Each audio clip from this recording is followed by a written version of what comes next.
If you have knee arthritis, walking can be confusing.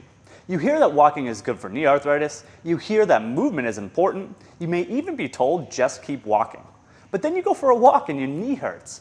Or maybe it feels okay during the walk, but later that day it gets stiff, swollen, heavy, or even harder to bend. Or maybe the next morning, stairs feel worse and you start wondering, did I just make my arthritis worse?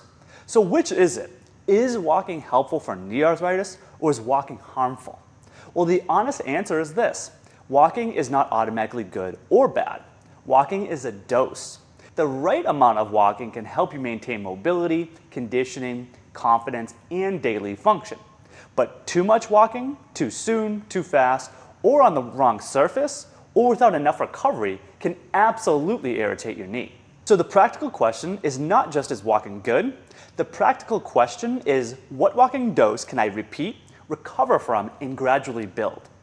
Let's start with why walking can be helpful. Walking keeps you connected to real life. You need walking for errands, work, travel, social activities, exercise, and independence.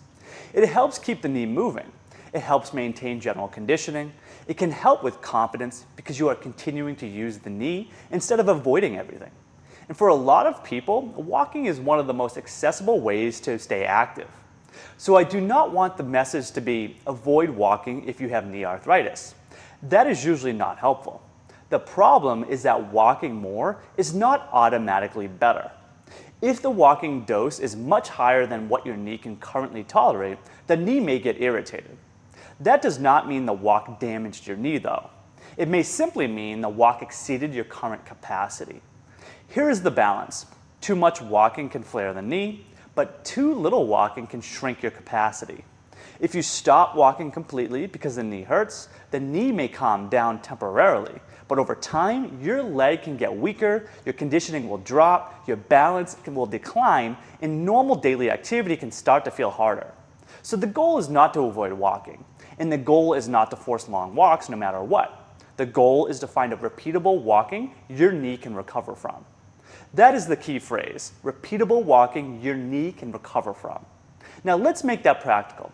When walking flares your knee, I want you to check 4 things: distance, speed, surface, and recovery. Distance means how far or how long you walked. Speed means whether you were moving at an easy pace, rushing, taking longer strides, or trying to keep up with someone. Surface means what you walked on: flat ground, hills, uneven sidewalks, grass, concrete, stairs, or a treadmill. And recovery means what else your knee had already handled that day and how your knee responded later.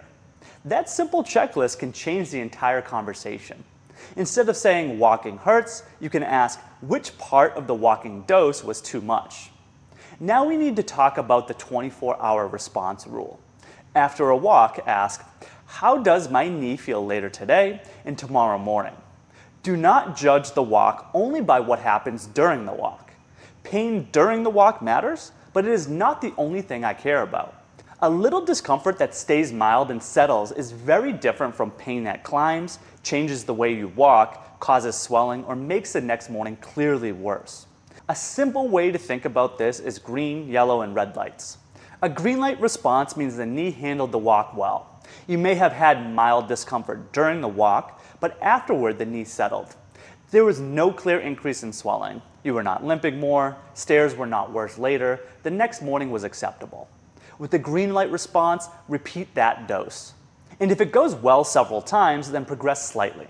A yellow light response means the knee was a little irritated, but it settled fairly quickly. Maybe it was more sore later that day, but the next morning was okay. Or maybe it felt a little stiff, but not dramatically worse. With a yellow light response, I usually would not increase yet. Repeat the same dose or trim it slightly. The knee is telling you that you are close to the edge of what it can handle. That is useful information. Now, a red light response means the dose was too high. The knee swelled, you limped more, pain clearly jumped, stairs felt worse later, the next morning was clearly worse, or symptoms stayed elevated into the next day. With a red light response, modify. But modify does not mean quit. It means change the plan. Reduce the distance, slow the pace, choose flatter ground, remove hills temporarily, take breaks earlier. Split one longer walk into shorter bouts. Use a treadmill or indoor routine for more control. Use support it if it helps you walk with better quality. Change the timing so you are not walking after an already heavy knee day. That is how you keep moving without constantly flaring yourself up. Now, one practical rule: change one variable at a time. Do not increase distance, speed, hills, and frequency all at once. That is how people accidentally overload the knee and then think walking failed. Instead, make one change and watch the response. For example, keep the route flat and increase from 10 minutes to 12 minutes. But do not change everything all at once. Let me give you a simple walking reset. If walking keeps flaring your knee, do not start by trying to beat the flare. For the next few walks, choose flat ground, cut your usual time down. For some people, that may mean cutting it in half. Slow the pace, stop before you start limping, then check your knee later that day and the next morning. If that goes well several times in a row, build by a few minutes at a time.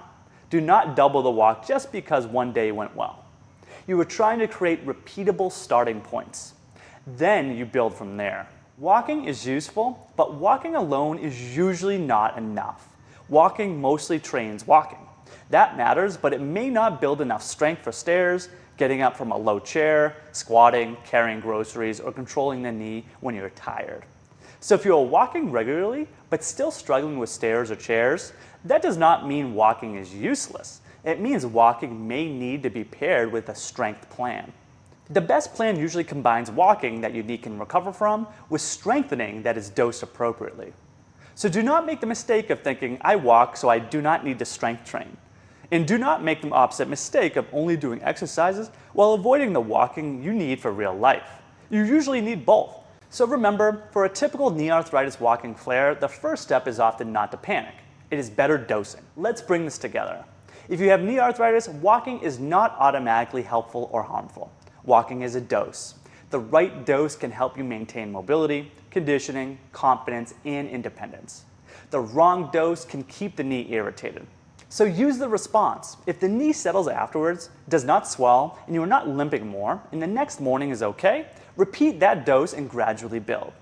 If the knee is a little irritated but settles quickly, hold steady or slightly reduce. If the knee swells, you limp more, stairs feel worse, or the next morning is clearly horrible, modify the next walk. Change one variable at a time. Do not ask, can I walk? Ask, what version of walking can my knee recover from? That is clearer rehab. That is smarter recovery.